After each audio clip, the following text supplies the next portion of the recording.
시청자 여러분 안녕하십니까? YBS 엄정호 기자입니다. 오늘은 광복 75주년을 맞아서 광복회 김원웅 회장님과 만나 인터뷰해보는 시간 가져보겠습니다. 안녕하세요 회장님. 예, 반갑습니다. 네. 예. 우선 광복회라는 단체에 대해서 아직 좀 자세히는 모르는 대학생들도 좀 있을 것 같은데요.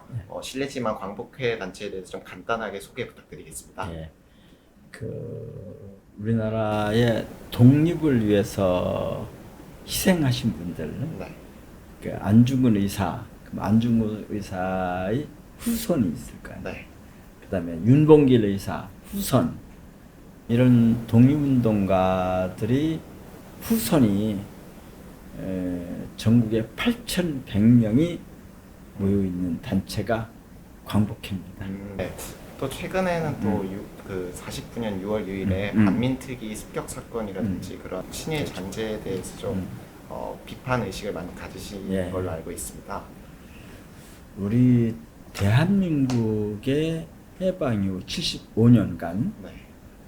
참 안타까운 일은 독립운동가들이 꿈꿨던 나라가 아닌 것 같아요.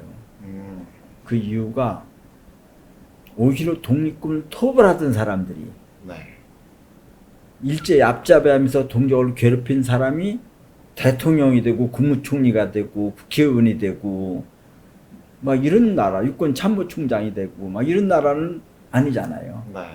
근데 그렇게 된 뿌리가 된 것이 바로 1949년, 지금부터 71년 전 6월 6일 재헌의회가 만들어 놓은 친일 반민족 행위자 처벌에 관한 특별법을 만들고 그 법에 따라서 친일파를 청산하기 위한 그런 기구를 만들었어요.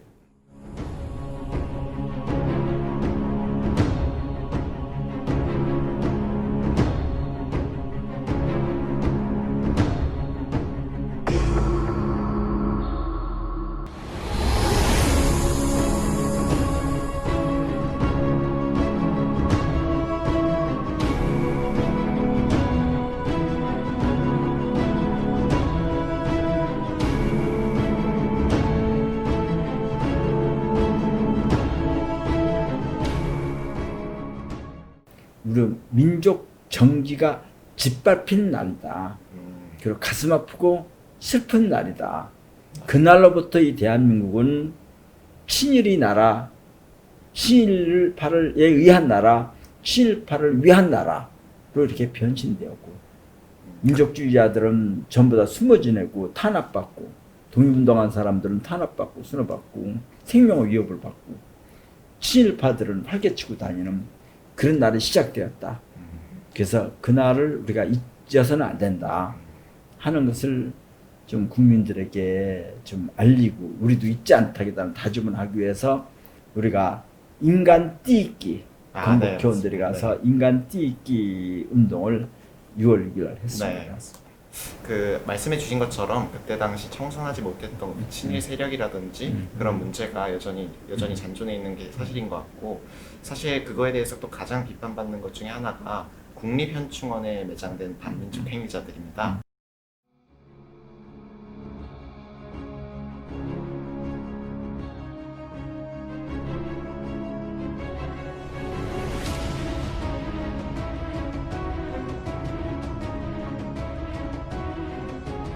이것에 대해서는 또 광복회에서 어떤 입장 가지고 계신지 궁금합니다. 그런 사람들을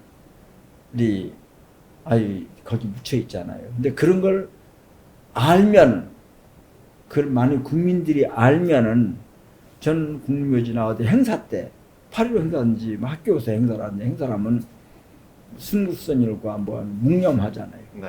묵념의 주된 대상이 국립묘지에 묻혀 있는 분들이야. 네. 나라를 위해서 헌신하는 분들이니까. 근데 착잡하잖아요. 그런 상황. 그런 사람들이 같이 묻혀 있으면 묵념할 때 얼마나 착잡해요. 네. 애국이 뭐지? 한 걸음 대한민국이 어떤 나라지? 이런 나라 애국해야 돼? 이건 누구나 상식적으로 갈등이 일어나게 되는 거예요. 사실은요, 유럽이나 이런 데 같으면 제2차 세계대전 후에 전부 다 나치 처벌하는 것처럼 다 극형을 당한 사람들이에요. 네. 맞습니다. 똑같이 극형을 당할 사람들이 어떻게 사무총장이 됐어? 네. 응? 나치에서 그렇게 해서 극형을 당하죠. 다 극형 당했어요. 근데 이건 어떻게 참모총이? 그러니까 그런 사람이 참모총장, 국방장관하고 그런 나라가 이거 어떤 나라냐가 이게 애국을 해야 되는 나라냐가요. 네. 그런 분들을 계속 애국하는 나라라고 우기는 것은 대한민국을 망하라는 얘기나 똑같은 거예요. 거짓말 위에 대한민국을 계속 쌓을 수는 없잖아요. 진실이 위에 대한민국을 쌓아야지. 친일이 기반 위에 대한민국을 쌓으면 안 되잖아요. 그 허위를, 친일이 허위를 무너뜨리고 독립의 진실 위에 대한민국을 다시 쌓아야 되는 거예요. 그런 의미에서 광복회가 앞장서겠다. 그러면 사실 그 친일 반민족 행위자를 국립묘지에서 이장을 하려면 국립묘지법이 개정돼야 되는 걸로 알고 있습니다. 이번에 이제 21대 국회가 본격적으로 막을 올렸는데 국회에도 이제 지속적으로 이 같은 의견을 내실 계획이신지 궁금합니다. 그렇죠. 이번에 4.15 네. 국회의원 21대 총선을 앞두고 저희들이 모든 후보 1,109명, 네. 그러니까 무소속까지 모든 정당 후보 다 합쳐서 1,909명. 선거 전에 선거 전에 후보들 모두 네. 예, 모두에게 설문조사를 했어요. 네. 253명 전체가 지역구 당선자 중에서 190명이 찬성을 했어요. 그러니까 선거 그러니까 전에 3분의 2가 이상이 참석을 했죠. 아, 네. 3분의 2 이상이 참석을 했기 때문에, 찬성을 했기 때문에 그 법이 통과되는데 일단 청신호는 켜졌다고 봐요. 네. 근데 후보 때는 했는데 나중에 또 바뀔 수도 있지. 네. 지금 해야 되는데. 그러면 이번에는 조금은 다른 이야기로 넘어가 보겠습니다. 사실은 이제 친일 행적과 관련한 문제에서 저희 연세대학교도 그렇게 자유롭지는 못했습니다. 뭐 초대 총장 백낙준 교수도 앞서 말했던 국립현충원에 의장돼 있는 반민족 행위자 중에 한 분이고요. 그리고 또 작년에 류석춘 교수가 친일 망언을 약간 했던 사건이 있었습니다. 혹시 그 사건을 알고 계신가요? 사실은요, 유럽이나 미국이나 이런 데 가면요, 나치를 찬양하잖아요. 네. 그러면 형법에 처벌을 당해요. 그러니까 나치 깃불 이렇게 들고 다니잖아요. 들고 다니는 것만 해도 형법이 돼. 우리 우길기 들고 다닌다고 안 하잖아요. 근데 그 이유가 뭔가 하면 이게 나치 잔악행위, 학살행위 이런 것이 반인류죄다. 그런데 동시대에 일제가 한 것도 똑같이 했거든요. 네, 맞습니다. 그런데 이거를 우리는 그렇게 하고 다니도 방치하잖아. 네. 그게 반인류죄에 해당되는 거기 때문에 그 법을 만들어서 우리가 그는 처벌해야 된다고 봐요. 그 류석춘 교수가 한창 논란일 때 연세대학교 학생들이라든지 아니면 동문회들이 나서서 좀 계속적으로 지속적으로 좀 항의 시위를 하고 좀 문제 의식을 많이 가졌습니다. 그거에 대해서는 혹시 어떻게 평가하시는지 여쭤보겠습니다. 그런 모습 언론에서 통해서 봤거든요. 네. 연세대학교 유석준 교수 얘기하는 거 뭐 이런 얘기를 보면서 제가 연세대학교 학생들이 굉장히 건강하구나. 우리가 믿을 수 있는, 우리가 마음 놓고 믿을 수 있는 젊은이들이 모여 있구나. 그런 신뢰가 생기더라고요. 근데 유석준 교수가 있는데도 침묵 짓고 있으면 아마 실망했을 거예요. 그렇잖아요? 네. 연세대학교 참 건강한 학생들이 모여 있구나. 네. 우리 민족의, 우리 민족 공동체, 국가 공동체의 중요한 동량을 양상한 학교로서 진짜 손색이 없는 학교구나. 네. 이런 이제 그런 자긍심이 있었어요. 네, 조금 평가해 주셔서 감사합니다. 사실 광복 75주년 굉장히 의미 깊은 해일 것 같은데요. 광복 75주년을 맞이해서 그러면 대학생들에게 뭐 이런 마음을 가졌으면 좋겠다. 뭐 이런 게 혹시 있으신지? 우리가요, 한 가지는 제가 이제 해방 이후에 네. 제가 어릴 때, 네. 초등학교 다닐 때 네. 우리 이제 부모님들 살아 계시잖아요. 독립운동하는 살아 계셔. 그럼 가끔마다 독립운동하는 분들이 우리 집에 오시잖아요. 네. 그럼 옛날에 이제 오시면 시골에서도 오고 뭐 이렇게 오시면 저희 집에서 이제 저녁 같은 거 차려 술상을 차리잖아요.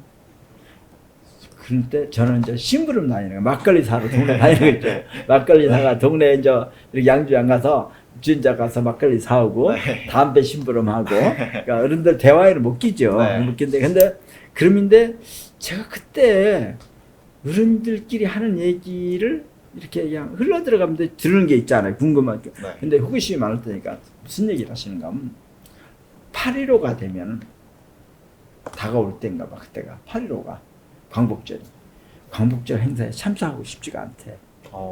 살아있는 독립운동도 하잖아요. 어? 네. 그래서 제가 50년대인데 그때가 근데 그분들이 하는 얘기가 단하에서 박수 치는 사람은 독립군들이래. 단상에서 박수 받는 놈들은 다 친일파들, 독립군 토벌하던 놈이래. 꼴 보기 싫어도 안 가고 싶다는 거야. 그게 현실이에요. 이런 나라가 왜 존재해야 돼요? 이런 사람들을 국립묘지에 앉히고 우리가 묵념해야 돼요? 그러면 이런 나라를 왜 사랑해야 돼? 해방이 아니에요. 친일 반민족 권력 75년이 지금 가고 있는 거예요. 촛불혁명으로 그동안에 대통령은 바뀌었어요. 딴 데가 아무도 안 바뀐 거예요. 검찰도 안 바뀌고 사법부도 안 바뀌고 학교도 안 바뀐 거예요. 응? 그러니까 우리 사회가 전반적으로 이걸 바로잡는 노력이 이제 시작한 거예요. 이 시작에 젊은이들이 좀 팔 걷고 같이 합류해 주길 바랍니다. 네, 오늘 광복 75주년 맞이해서 김원훈 광복회장님과 좋은 말씀 많이 나눠봤습니다. 광복 75주년, 우리에게는 많은 것을 다시 한번 되새겨야 할 시간일 것 같습니다. 대학생들에게 지금 우리가 어디서 왔고 우리 뿌리가 무엇인지 다시 한번 공부해보고 되새겨볼 수 있는 시간이 되었으면 좋겠습니다. 오늘 방송은 여기까지입니다. IBS 뉴스 문정호였습니다.